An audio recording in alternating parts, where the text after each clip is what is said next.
Water supplies are running low, double-digit interest rates are headed our way, layoffs and bankruptcies are fast becoming the norm in our country, and while many of us are trying to figure out ways to make money online, there are those who are focused on figuring out ways to make our lives even harder. Did you hear about the guy who went on a random shooting spree in New York City while riding a motorized scooter? I mean, it's the kind of news you'd think of when you're playing video games like Grand Theft Auto, but to actually hear it happening in real life is absolutely insane. Now, the gunman suspected in a deadly rampage across New York City is under arrest. Police say the 25-year-old opened fire 5 separate times across 2 boroughs while riding a scooter. It happened on Saturday. Now, here's a timeline of the shooting spree according to the NYPD. It all began Saturday in Brooklyn just after 11 a.m. when police got the call of a man who was shot in the left shoulder. Less than 20 minutes later, police say they got a call of an 86-year-old man who had been shot in the back in Queens. That victim rushed to the hospital where he later died.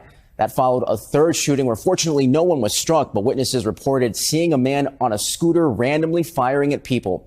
Then 2 more shootings within 2 minutes of each other. Another man shot in the face. He's considered critical. And then a 4th man that was shot in the shoulder. At this time, we don't know the motive. It seems that his acts were random. If you look at the demographics and pedigree of the victims, they're all different. At this time, video shows that he's not targeting anybody. He's not following anybody. As he's driving on his scooter, he's randomly shooting people. As of right now, we have not found a serial number on the gun. We're trying to determine whether it's defaced or possibly a ghost gun. We don't have that at this time. That'll come out later on in our investigation.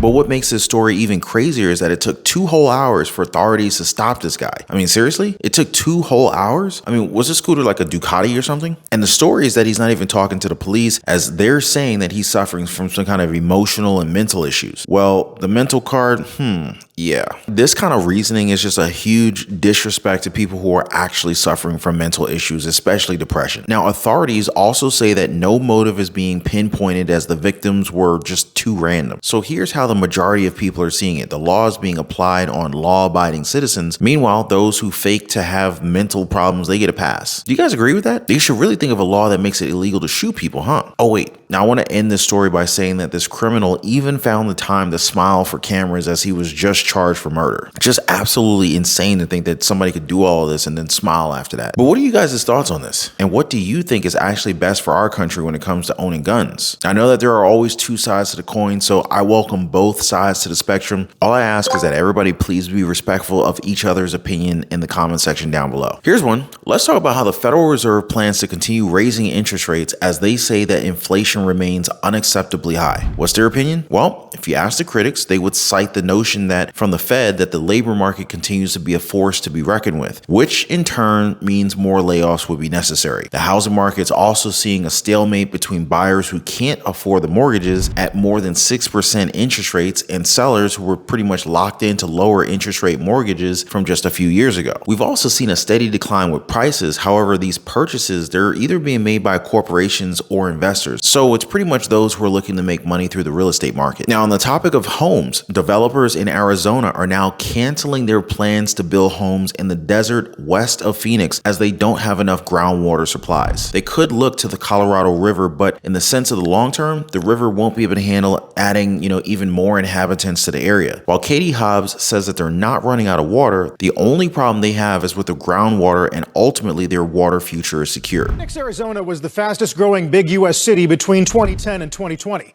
That's according to census data. But climate change is creating a tug of war between a water shortage and a housing shortage. The West now in its 3rd year of a historic drought. According to the U.S. Drought Monitor, 95% of the region facing abnormally dry conditions. Anybody here from Phoenix? So what's the situation there when it comes to water supplies? How about California? Investors, listen up. Plastic pollution is suffocating our planet. It's infiltrating every corner and harming our wildlife. But there is hope. Aduro Clean Technologies, ticker symbol ACTHF, has developed an innovative solution to tackle this crisis. Their groundbreaking technologies recycles difficult to recycle plastics, operating at lower severity conditions for higher yield and value.